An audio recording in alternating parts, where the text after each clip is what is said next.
March 10, 1945, a damp concrete command bunker, 15 miles east of the Rhine River. Major Hans Ulrich von Cross, an intelligence analyst for Feldmarschall Walter Model's Army Group B, stares at a grainy aerial reconnaissance photo. He is exhausted, his eyes burning from lack of sleep, but he allows himself a small, contemptuous smile. The photo, taken by a desperate Luftwaffe pilot, shows what is clearly a massive buildup of American armor and artillery near the town of Krefeld, in the northern sector. It is, according to the frantic reports from the 15th Army, the spearhead of the American 9th Army, massing for a crossing. Von Cross takes a grease pencil and circles the photo. "Look," he says to his superior, a gray-faced Oberst colonel. "The shadows. They are wrong. The tank barrels are drooping." He taps another photo. "And here. The artillery. They are all identical. Too perfect. Too perfect. It's a fake. It's a ghost." The Oberst nods grimly. "Just like Calais, eh? They think we are fools. They think we are the same idiots from 1944. This is the impossible problem. The Germans are no longer fools. The expert consensus in the German High Command is that the Americans are masters of deception. They have been burned once before, by the greatest deception in military history. Operation Fortitude, the massive ghost army under General George S. Patton, the army of rubber tanks and fake radio traffic that had convinced Hitler the real invasion would land at the Pas de Calais, not Normandy. The Germans are now in 1945 skeptical of everything. They are actively hunting for fakes. They are, in effect, immune to the expert solution. But then, another report comes in. A panic report from a Volksgrenadier unit 30 miles south of Krefeld, near Dusseldorf. Heavy armor column reported. American 30th Division. Moving into position. We are hearing tanks, thousands of them. All night, Von Cross sighs.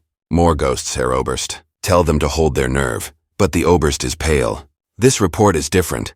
It's not a photo.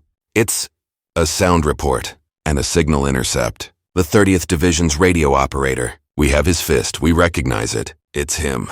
It's real. Von Cross is stunned.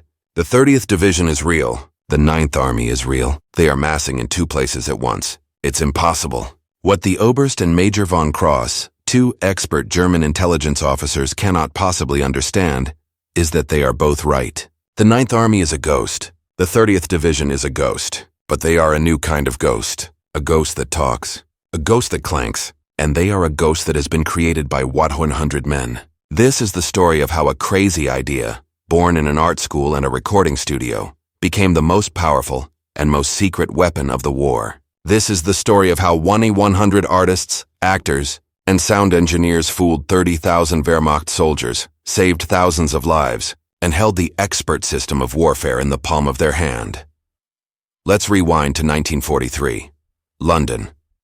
The Allied High Command is facing the impossible problem.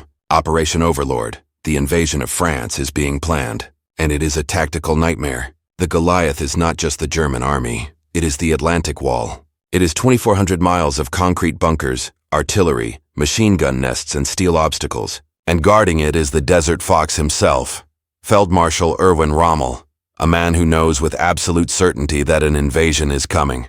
He just doesn't know where. The expert solution is simple: brute force. 1 million men, 10,000 planes, 5,000 ships. But the expert consensus is that brute force alone is a suicide mission. If the Germans guess the correct landing spot, Normandy, they will have their panzer reserves waiting. The invasion force will be annihilated on the beaches. The war will be lost. The casualties will be, as one planner quietly put it, catastrophic. The only way to win is to lie. This leads to the birth of the first Ghost Army, Operation Fortitude. This is the expert deception plan. It is a massive strategic static lie. The Allies, in a brilliant move, create the fictional 1st U.S. Army Group, FUSAG. They park it in Kent, across from the Pas de Calais, the logical invasion spot. They assign their most famous and most feared general, George S. Patton, to command it. And they build toys. They build an entire army of rubber tanks, wooden airplanes, and fake barracks. And it works. It works so well that Hitler holds his 15th Army, 250,000 men, at Calais for weeks after D-Day, waiting for a fake invasion, while the real one bleeds and claws its way inland at Normandy. But here is the new, impossible problem. Operation Fortitude is a one-trick pony. It's a static multi-million-dollar lie that can only be told once. What about the next battle? What about the breakout from Normandy? What about the race to the Siegfried Line? What about the crossing of the Rhine? The Germans are now expecting rubber tanks. The expert solution is now obsolete. The Allies need a new kind of lie. They don't need a static ghost. They need a mobile one. They need a traveling roadshow of deception. This is where the system fights back. This is the boardroom conflict. In the headquarters of the real army, generals like Patton, men who believe war is won with steel, blood, and bullets, despise this idea. To them, deception is spook work. It's circus clowns and child's play. When Patton is told about a new experimental deception unit, he scoffs. "You win wars by killing Germans," he growls, "not by fooling them." The expert consensus of the combat arms is that this is a waste of manpower, a crazy idea that will get real soldiers killed. But in the back rooms of the Pentagon, and in think tank offices in London, a handful of boffins and unconventional officers, led by a man named Colonel Harry L. Reeder, are not listening. They have a crazy idea. They are not just going to fool the enemy's eyes. They are going to fool their ears and their minds. And to do this, they don't go to Fort Benning, the home of the infantry. They don't go to Fort Knox, the home of the armor. They go to the Pratt Institute of Art in Brooklyn. They go to the Philadelphia College of Art. They go to the Art Students League of New York. They go to the sound engineering labs of NBC and CBS Radio. They go to the set design shops of Hollywood, and they begin to recruit. The unlikely hero is not one man. It is a unit of 100 men, the 23rd Headquarters Special Troops, and they are without question the strangest, most non-military unit in the entire U.S. Army. They are not GIs. They are artists. They are actors. They are sound engineers. They are advertisers. They are architects. They are illustrators. They are, in short, professional liars. The men who join this unit are some of the most creative minds of their generation. A young, quiet painter named Ellsworth Kelly, who will one day become a world-famous abstract artist. A dapper, aspiring designer named Bill Blass, who will become a fashion icon. A wildlife illustrator named Arthur Singer. A sound engineer from CBS Radio. An actor who had been, just months earlier, doing Shakespeare. These are the soldiers who are going to fight the Wehrmacht, and their weapons, their artillery are just as crazy. The Ghost Army is divided into 3 parts. A 3-ring circus of deception. First, the 603rd Camouflage Engineers. This is the visual show. These are the artists, the painters, the set designers. Their bullets are inflatable M4 Sherman tanks. They are 90-pound rubber balloons that from 300 yards look exactly like a 30-ton tank. They have inflatable 155 mm artillery, inflatable L5 airplanes, inflatable trucks. Their job is to create a tank division in a single afternoon. Second, the Signal Company. Special.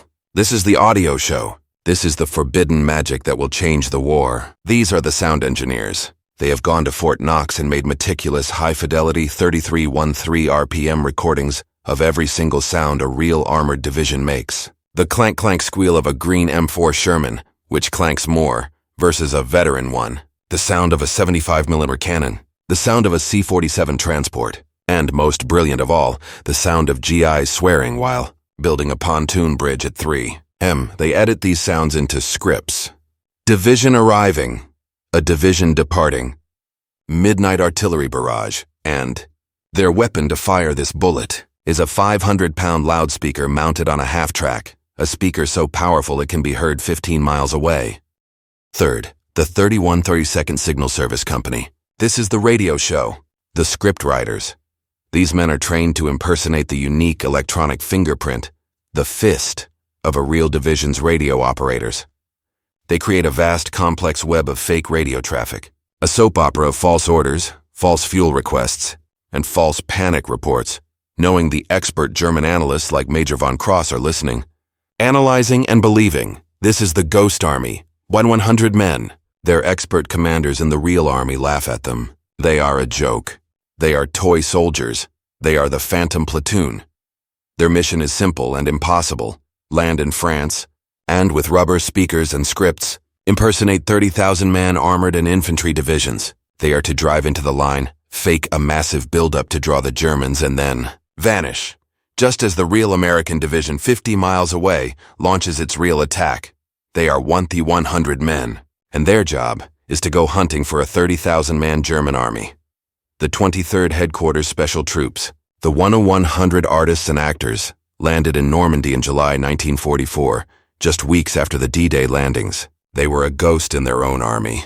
While the combat divisions, the 1st, the 29th, the 82nd Airborne, had their names painted on signs, their exploits celebrated, the 23rd was a classified secret.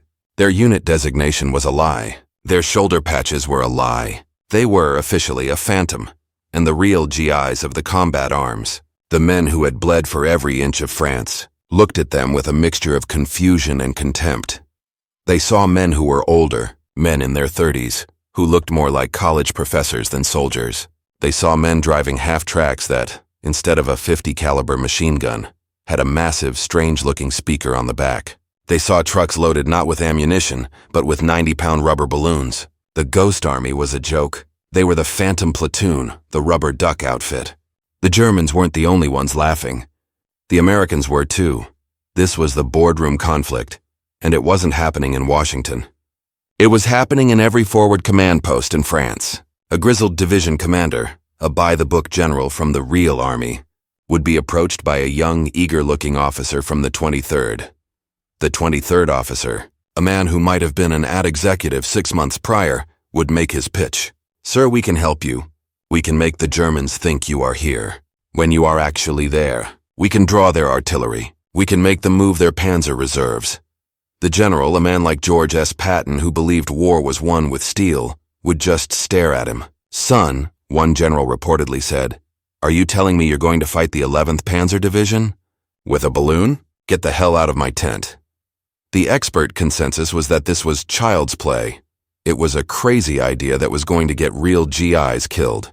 The 23rd was a unit with the most powerful weapon in the world, and no one would let them fire it.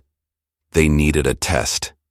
They needed to prove to their own side that the crazy idea worked.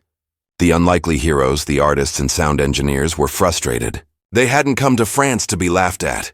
They believed in their mission. They knew their art could save lives. In September 1944, they got their chance. The ancient walled city of Brest, a critical port on the French coast, was still in German hands. It was a Festung, a fortress, commanded by the fanatic Nazi General Major Hermann Bernhard Ramke and his 30,000 elite paratroopers.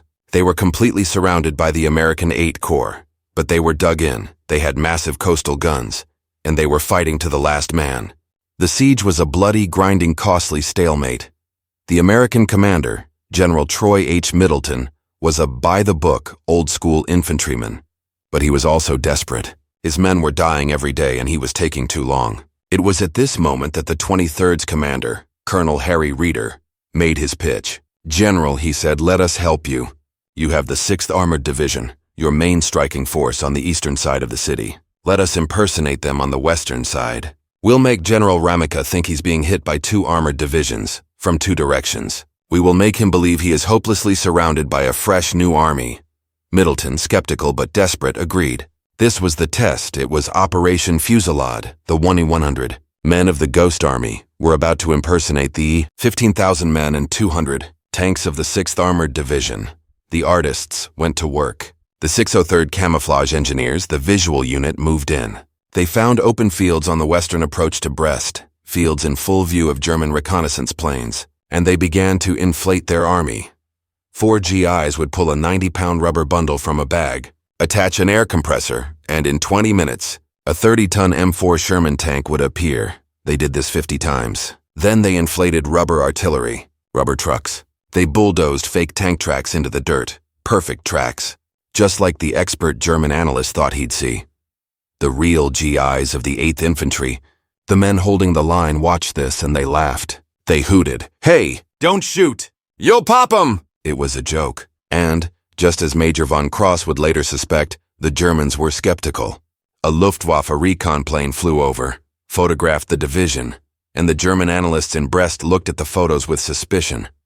The shadows were wrong. The tanks were too perfect. It was a good fake, but it was a fake. But then the other artists went to work. The 3182nd Signal Service Company, the radio men, opened up. They had for weeks been studying the 6th Armored Division's real radio operators. They knew that Big Joe, the main operator, had a lazy fist, that he slurred his Morse code S. They knew that the artillery net was chatty in the mornings. And now they became them. From a radio truck hidden in a barn, the 23rd's impersonators began broadcasting the 6th Armored's entire radio network. Fist for fist, they sent fake orders, fake fuel requests, fake chatter. In General Wehrmacht's bunker, the German radio intercept officers, the experts, were listening. And they were terrified. They recognized that lazy S. They recognized that call sign. "General," they reported, "it is confirmed. The 6th Armored Division, their entire radio network, has just moved to the Western Front. They are preparing a major assault from the west." The German analysts were now in a boardroom conflict of their own. Their eyes, the photos, said fake, but their ears, the radio, said real. How could this be? And then, that night, the Ghost Army fired its Goliath killer. The signal company, the sonic unit, moved its half-tracks into position, just a mile from the German lines. They pointed their 500-pound speakers, the Hobart systems, toward the city. And at 0300 they flipped the switch. For the 30,000 German defenders, the world ended. From the empty western fields, from the fields of rubber toys, came a sound of impossible, overwhelming power. It was the sound of an entire armored division arriving. It was the clank-clank squeal of 200 Sherman tanks. It was the rumble of 300 trucks. It was the sound of bulldozers, of men shouting, of artillery being unlimbered. The sound was so loud, so real, it shook the ground. It echoed off the hills. It was a 15-mile-wide soundtrack from hell. In the German bunker, General Ramke was in a panic. The photos were a trick. The rubber ducks were a distraction to cover the arrival of the real division at night in the same spot. His expert analysts had been outsmarted. He had to move. He took his last, best reserve unit, his flak regiment, and ordered them to abandon the real American front and race to the west to defend against the ghosts they could hear. This was the "it works" moment. The crazy idea was a success. The 23rd, the toy soldiers, had just used a sound effect to move an entire German regiment. The real American GIs, the ones who had been laughing, were not laughing anymore. Because the next morning, when they launched their real assault, the German line in front of them was weaker. The Ghost Army had drawn the enemy's fire. The artists had just saved the soldiers' lives. This was the catalyst. General Middleton was convinced. The Ghost Army was no longer a joke. It was his secret weapon. And the unlikely heroes, the artists, now had their validation. A man like PFC Ellsworth Kelly, the quiet painter, found his art. His art was Operation Bettemberg. His job was to go into the town of Bettemberg, in Luxembourg, wearing the wrong shoulder patch, the patch of the 79th Infantry Division. He and a dozen other actors from the 23rd would drive a jeep into town, go to a cafe, and deliberately, loudly talk to the locals. "Yeah, the 79th is here. We're moving up. Big push coming." They knew for a fact that the old woman serving them coffee was a German spy. This was not war. This was performance art. And the review came 48 hours later, when Ultra, the Allied codebreakers, intercepted a German message. 79th ID confirmed. Messing at Bettembourg. The 23rd was now validated. The system was convinced. They were given bigger, more dangerous missions. Impersonate 2 armored divisions at the Siegfried Line. Fake a river crossing. But their greatest test, their greatest performance, was yet to come. The expert Germans were no longer laughing. They were now actively hunting for the Ghost Army.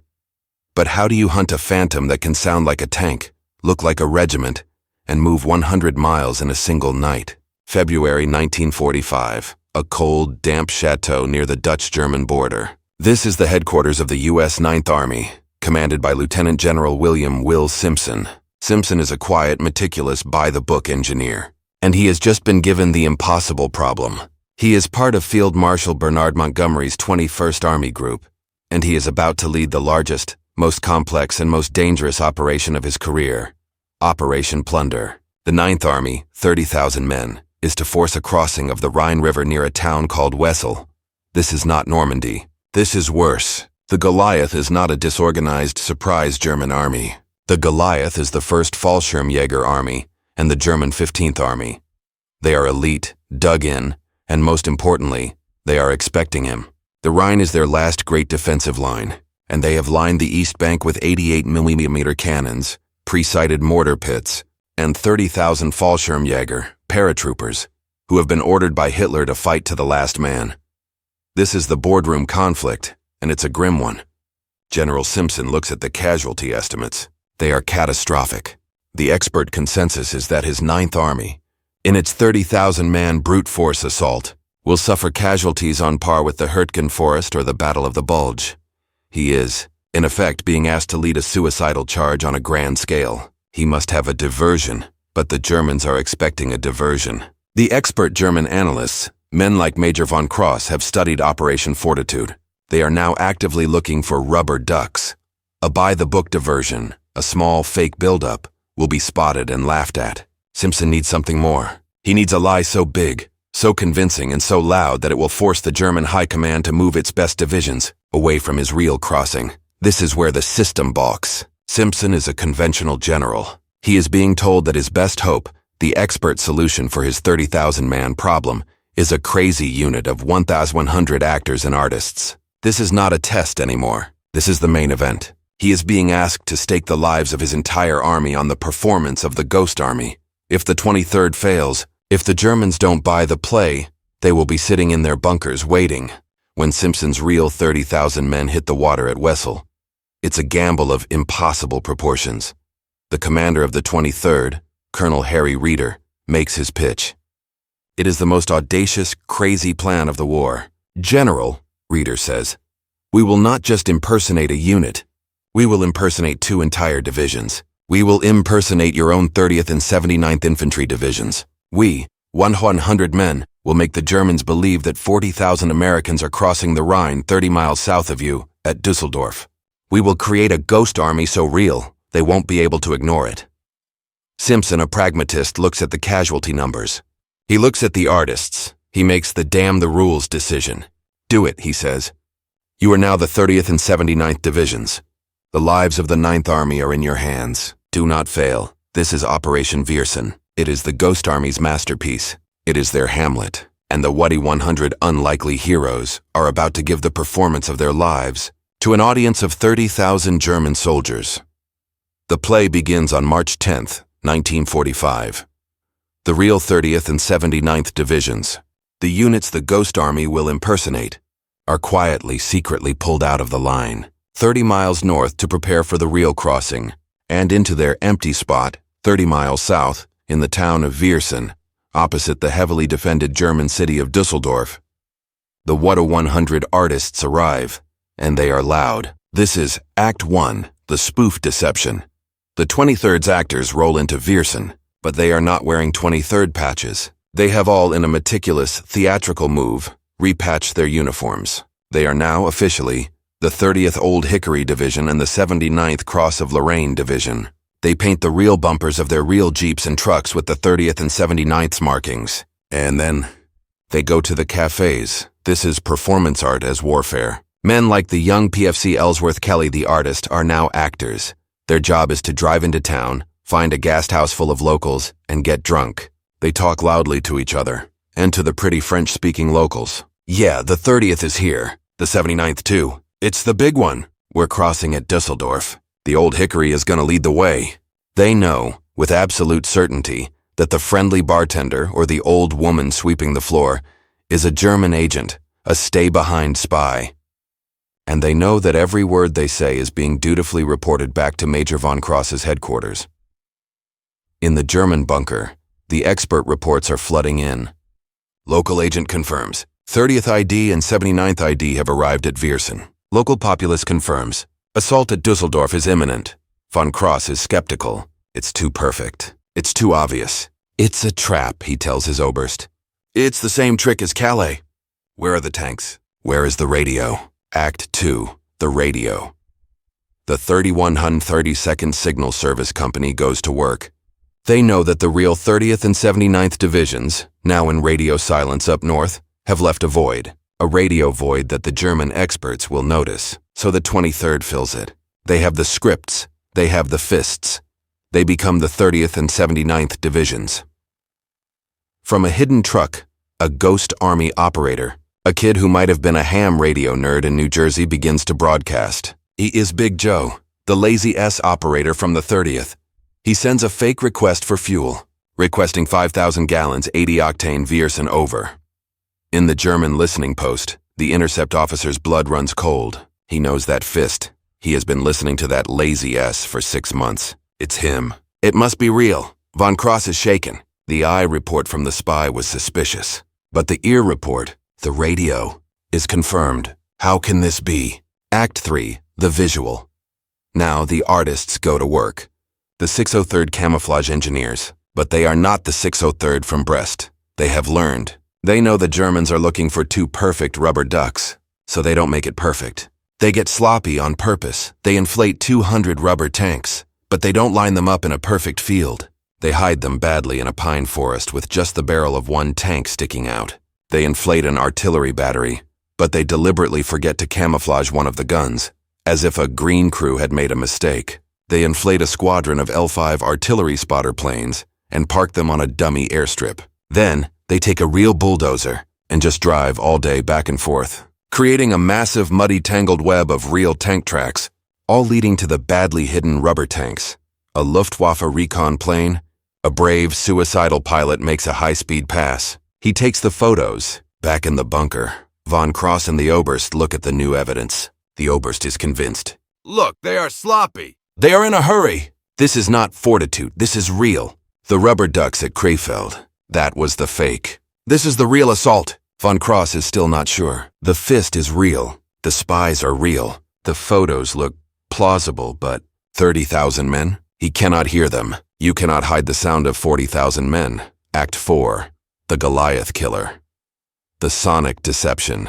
This is the masterpiece. This is the 23rd's ultimate weapon. It is the night of March 20th, 1945. The real 9th Army 30 miles north is in its final silent preparations, and the 100 men of the 23rd are about to put on their opening night performance. The half-tracks of the Sonic Company, their 500-pound speakers polished, their scripts loaded, roll into the woods, just a mile from the Rhine, directly across from the 30,000 German defenders. They point their weapons at Dusseldorf, and at 10:00 p.m. Colonel Reeder gives the order, play it. For the German 15th Army, the expert soldiers who were laughing at the ghosts, their world ends. A sound so loud and so real it shakes the glass in their bunkers, erupts from the empty American side of the river. It is not just noise, it is a script. First, from 10 p.m. to 12 a.m. it is the sound of construction, the clank and roar of bulldozers, the thud of heavy trucks, the shouts of engineering officers. I want that pontoon here, now! The Germans, their expert ears pressed to the ground, listen in horror. They are building a bridge. Then, from 1 a.m. to 3 a.m., the script changes. The construction sounds fade, replaced by the clank-clank squeal of arriving armor. Not 1 tank, not 10, but hundreds. An entire armored division, moving into its final assault positions. The sound so clear, so perfectly layered, that the German artillery observers can pinpoint where the tanks are stopping. Then, at 4 a.m., the climax. The artillery arrives. The artists play the sound of 155mm long tom cannons digging into their firing pits. In the German bunker, there is no more skepticism. There is no more laughter. There is only blind panic. Major Von Cross is a convert. The eyes were a maybe. The radio was a probability. But the sound is the proof. You cannot fake the sound of 40,000 men. He is wrong. One of 100 artists are doing just that. Feldmarschall Model's headquarters is in chaos. The Americans are crossing at Dusseldorf. It is confirmed. All units, all Panzer reserves, move south now, stop them. The crazy tactic, the performance art, has worked. The $30,000 and German defenders, the elite Fallschirmjäger, the 80mm cannons, all are now in a frantic, full-scale race away from the real target. And toward the 100 actors, the Ghost Army has fooled them all. The performance was a success. The crazy tactic, the performance art of Operation Virsen, had convinced its audience. And now, the Goliath, the German High Command, reacted. Feldmarschall Walter Model, an expert in defensive warfare, was completely, totally, and catastrophically fooled. He looked at the reports, the spy reports from the cafes in Virsen, the radio intercept reports with their perfect, lazy-s fist, the aerial photos of the sloppy, hurried tank buildup, and, most powerful of all, the sonic reports, the overwhelming 15-mile-wide sound of an army that, to his ears, was undeniably, terrifyingly real. The boardroom conflict in the German bunker was over. The skeptics, like Major von Cross, were silenced. This was not a fake. This was the main American thrust. The expert consensus was now that the ghosts at Krefeld, which was a different diversion, were the real fake. And this 40,000-man army at Dusseldorf was the real threat. The order was given.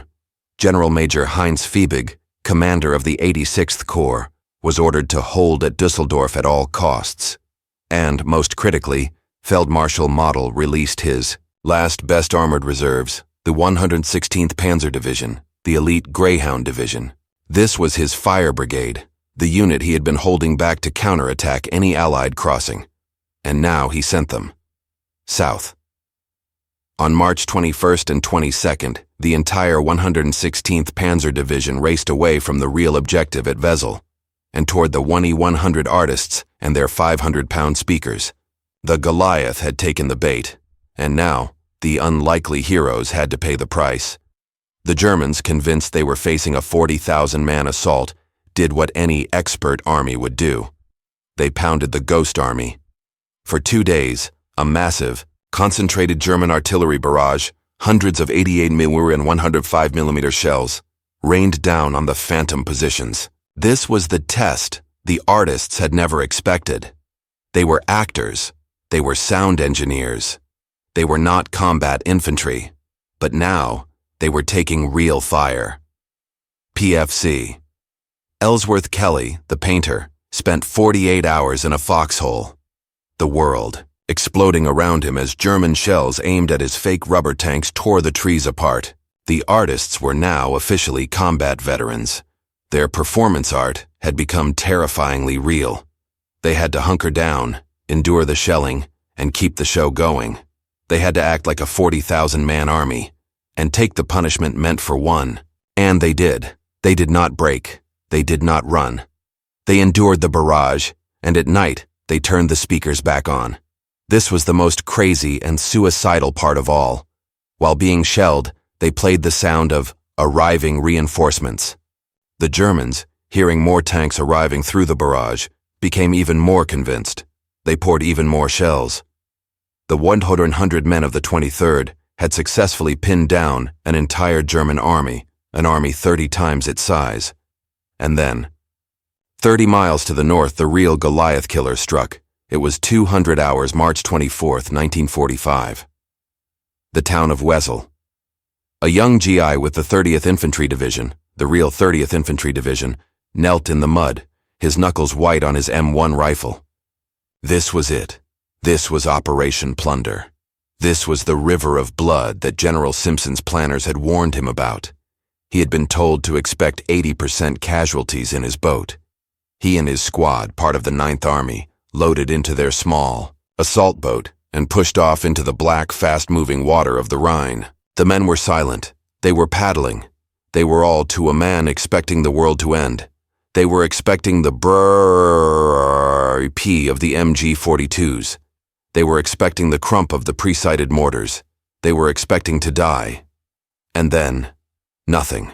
They hit the far bank. They scrambled out. A single German machine gun, a Hitler Youth kid, opened up. It was silenced in 30 seconds. The GIs advanced, in a crouch, into the darkness, and found empty bunkers. They found abandoned mortar pits.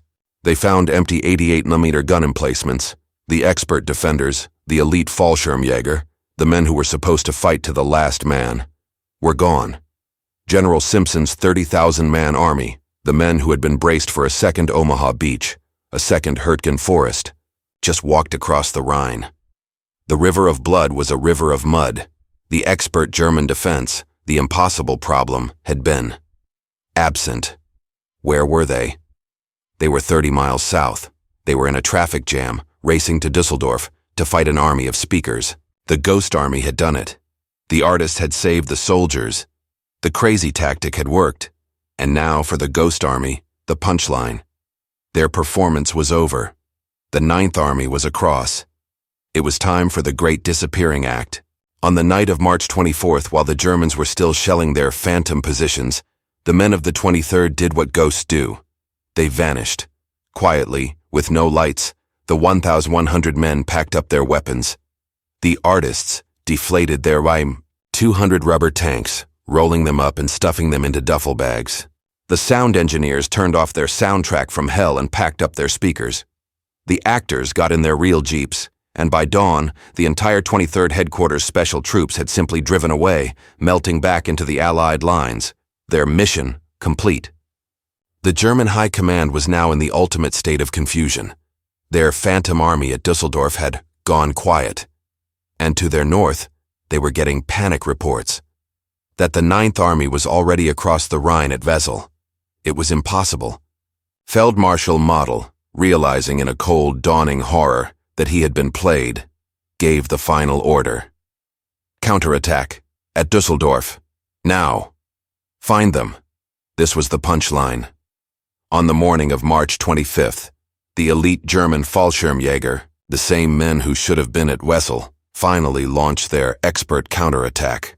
They charged with tanks and submachine guns into the phantom assembly area, the woods that had been shaking with the sound of 40,000 men.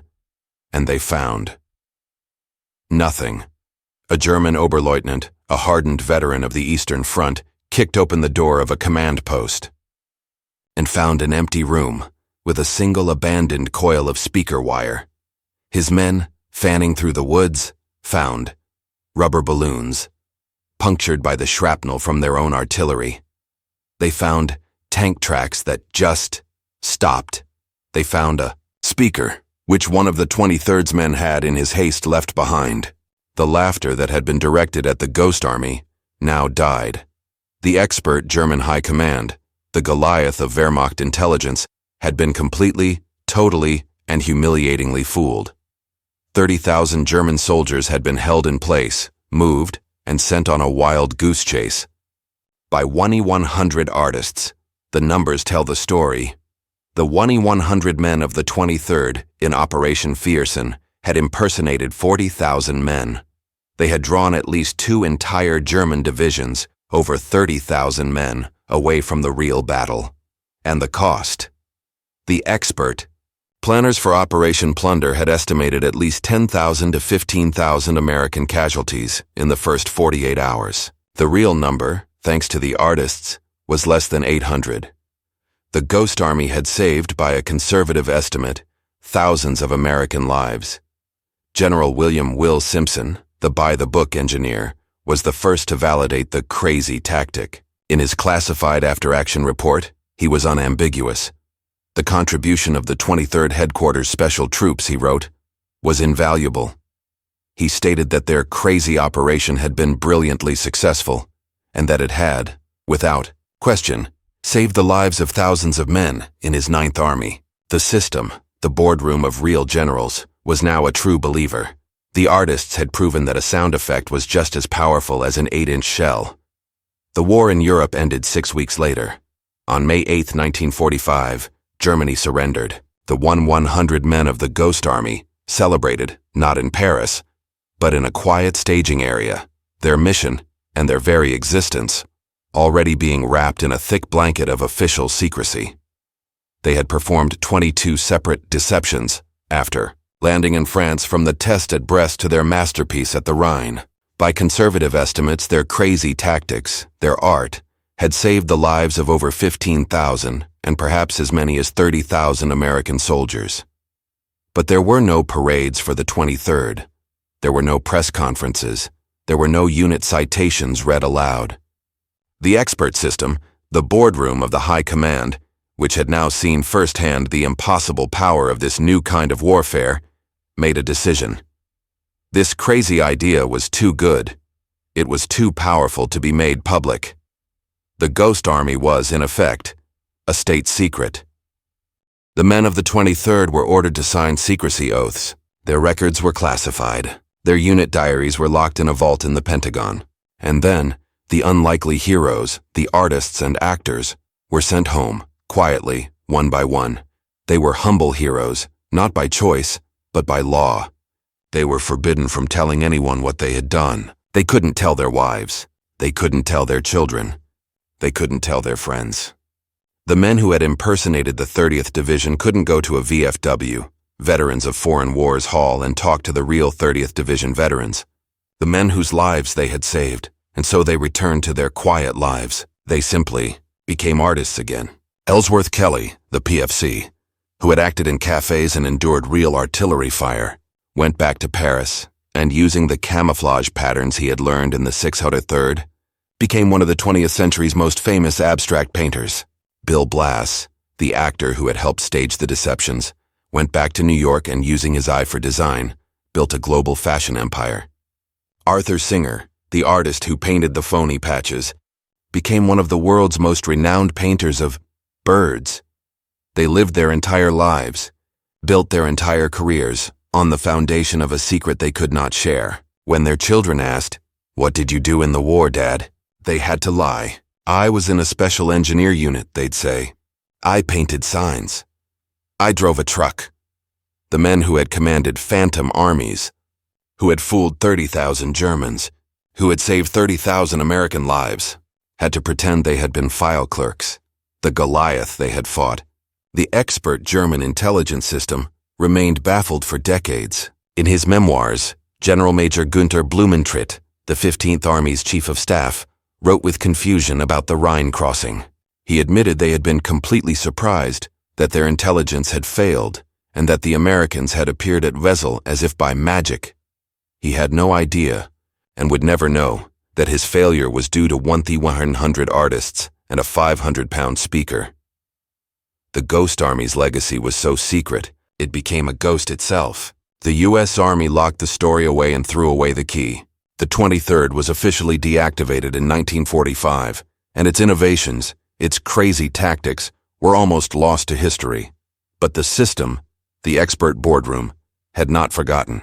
While the 23rd was disbanded, its doctrine was not.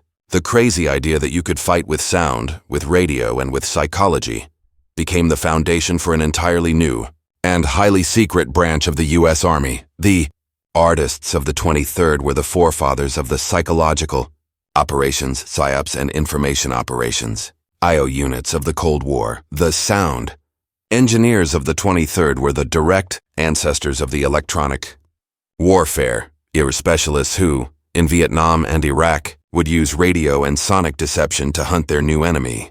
The actors of the 23rd were the first special activities operators, but the men themselves, the unlikely heroes, received no credit. For 50 years their story was a void. They grew old. They began to pass away, their secret and their legacy, dying with them. Finally, in the 1990s, a handful of the surviving veterans, men in their 70s, decided to break their silence. They petitioned the U.S. government. "We're old," they said. "We're dying. We want to be able to tell our families what we did. We want our story to be known." Finally, in 1996, 52 years after they landed in France, the U.S. Army officially declassified the story of the 23rd Headquarters Special Troops. The secret was out. The Ghost Army was, at last, real. The artists, now grandfathers, could finally tell their children the truth. The validation, though late, was overwhelming. In 2013, the documentary The Ghost Army was released, revealing the full story to a baffled and amazed public. And in 2022, after years of lobbying by the families, the U.S. Congress, in a rare unanimous act, passed a bill to award the unlikely heroes of the 23rd the Congressional Gold Medal, the nation's highest civilian honor. The moral of the story is one of the most powerful of the modern age. It is the story that experts and Goliaths hate to hear. It is the story that war is not just won with bullets and steel. It is a war of the mind. It's a war of perception. The Ghost Army proved that a lie can be more powerful than a battalion. They proved that a sound effect can be more effective than an artillery shell. And they proved that the crazy idea of an unlikely hero, in this case an artist, an actor, a non-soldier who the system laughs at, can, in the right moment, be the expert solution that saves the world. Today, the M4 Sherman rubber duck sits in a museum, a toy from a bygone era, but the legacy of the men who wielded it, that is now expert doctrine. In the 21st century, the Ghost Army is everywhere. It is in the cyber warfare units that fight with fake data. It is in the information operations that battle for the narrative. The artists of the 23rd, the men who fought with speakers and paint, were not just the end of a crazy World War II idea. They were the beginning of the entire future of warfare.